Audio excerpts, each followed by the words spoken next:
Hajar berharap ketika sampai di Bukit Sofa menemukan air agar rasa haus putranya hilang. Ketika sampai di Bukit Sofa, Siti Hajar tidak menemukan air yang bisa diminum untuk putranya.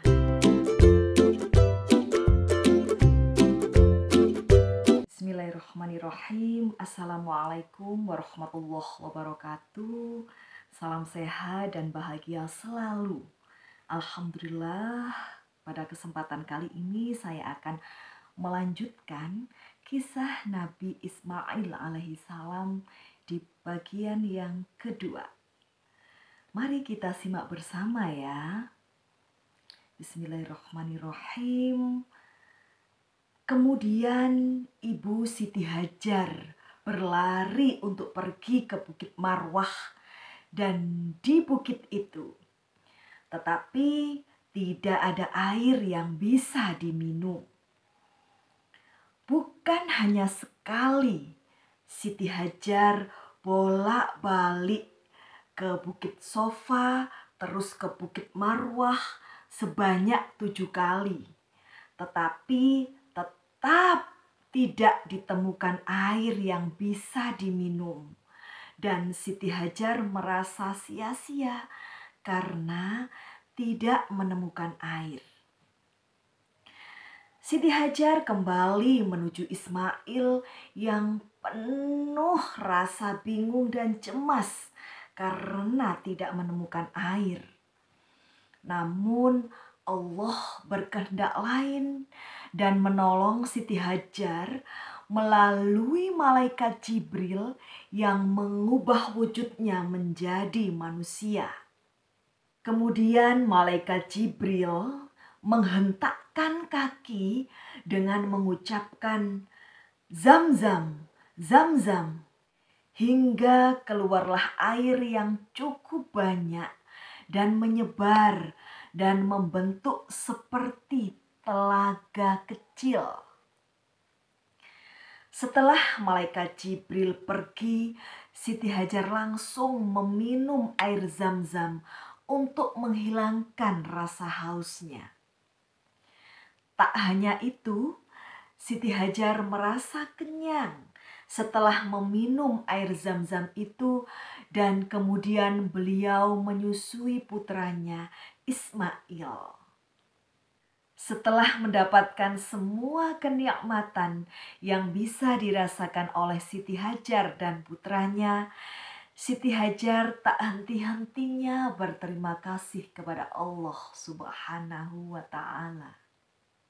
Air Zam-zam itu memberikan banyak sekali manfaat, bukan hanya untuk Siti Hajar dan Ismail saja, tetapi kepada semua banyak orang.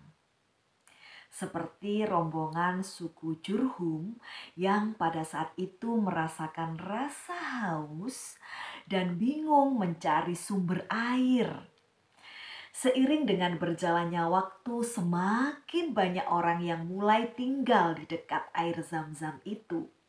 Sehingga tempat yang tadinya sepi dan sunyi perlahan-lahan mulai ramai dan Siti Hajar tidak merasa kesepian.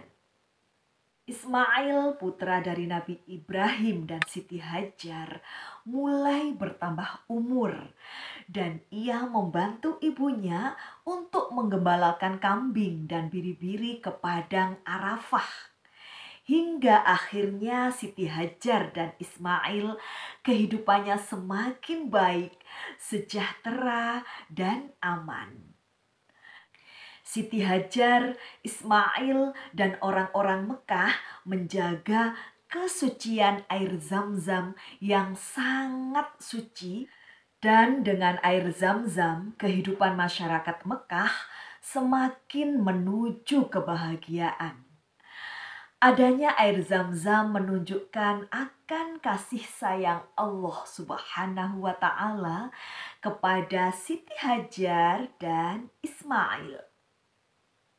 Nah, tibalah pada kisah perintah untuk menyembelih Ismail yang dilakukan oleh ayahnya sendiri, Nabi Ibrahim alaihissalam.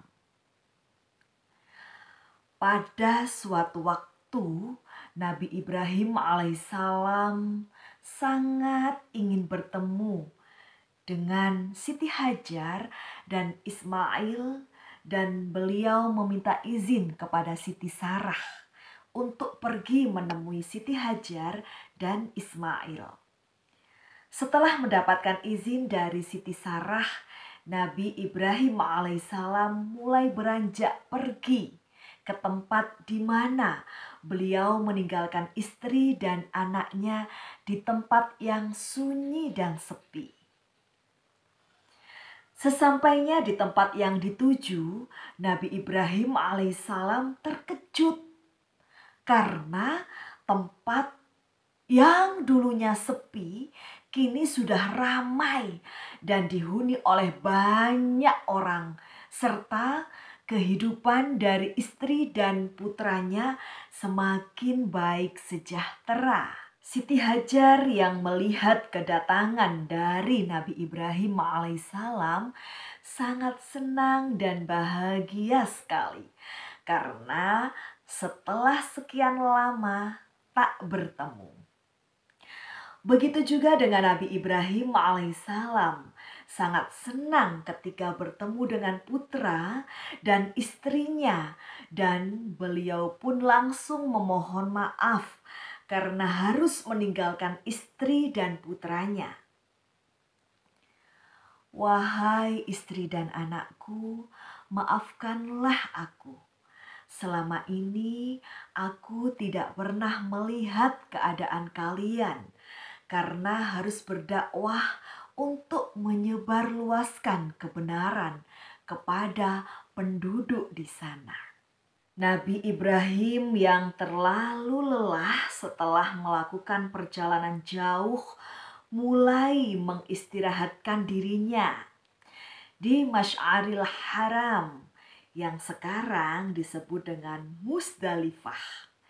Nabi Ibrahim alaihissalam yang tertidur pulas mendapatkan mimpi berupa perintah untuk menyembelih putranya, yakni Ismail sebagai kurban kepada Allah.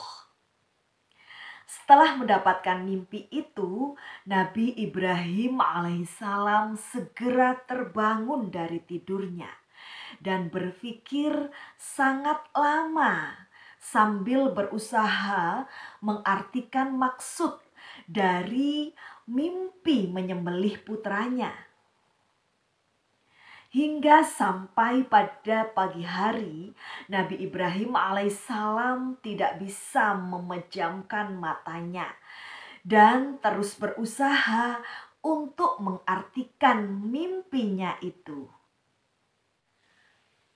Kemudian beliau ingin sekali bercerita kepada istrinya dan putranya, tetapi takut menambah rasa cemas dan khawatir kepada istrinya dan putranya. Setelah selesai melakukan aktivitas di pagi hari dan malam hari pun tiba, Nabi Ibrahim alaihissalam segera tidur untuk mengistirahatkan tubuhnya. Pada saat tidur itu, Nabi Ibrahim alaihissalam mulai bermimpi mendapatkan perintah untuk menyembelih putranya. Wahai Ibrahim, sembelihlah Ismail untuk berkurban kepada Allah Subhanahu wa Ta'ala. Sembelihlah Ismail sebagai kurban untuk Allah Subhanahu wa Ta'ala. Perintah untuk menyembelih itu membuat Nabi Ibrahim alaihissalam sangat bingung hingga keringat membasahi keningnya. Hati Nabi Ibrahim alaihissalam pun mulai merasa resah dan gelisah, sehingga beliau mengambil air wudhu dan sholat. Setelah 2 kali bermimpi berupa perintah untuk menyembelih putranya, Nabi Ibrahim alaihissalam masih menerima untuk menyembelih putranya yang ketiga kali. Pada mimpi ketiga itu, Nabi Ibrahim alaihissalam mulai yakin bahwa perintah untuk menyembelih itu merupakan perintah Allah. Setelah berpikir panjang dan penuh keyakinan, Nabi Ibrahim alaihissalam tetap akan menyembelih putranya, yakni Ismail. Walaupun setan sudah menggodanya bahwa perintah itu adalah salah. Nabi Ibrahim pun memanggil putranya dan mulai berbicara. "Anakku Ismail, ayah sangat berharap agar engkau selalu sabar dan tabah menerima perintah Allah." Ismail pun sangat ikhlas dan sabar untuk menerima semua perintah itu.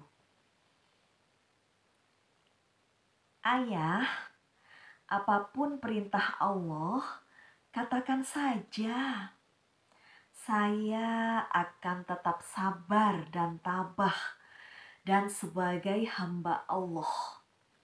Semua perintahnya harus dilaksanakan. Jelaskanlah perintah itu dan saya akan sabar untuk mendengarkannya." Setelah mendengar semua penjelasan dari ayahnya, Ismail tetap memperlihatkan kesabaran dan ketabahannya. Masya Allah.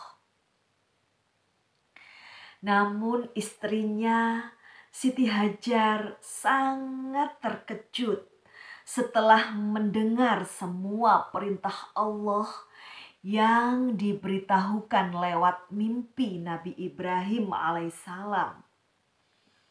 Siti Hajar pun menangis, mengeluarkan air mata hingga membasahi pipinya, dan hanya bisa memeluk erat putra tercintanya sebelum disembelih.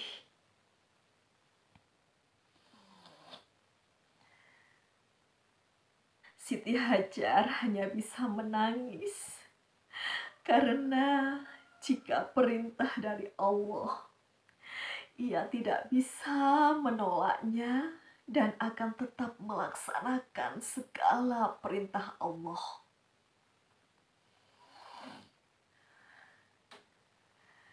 Keesokan harinya, Siti Hajar harus melepaskan putranya untuk dibawa Nabi Ibrahim alaihissalam ke suatu tempat untuk melaksanakan perintah Allah Subhanahu wa ta'ala.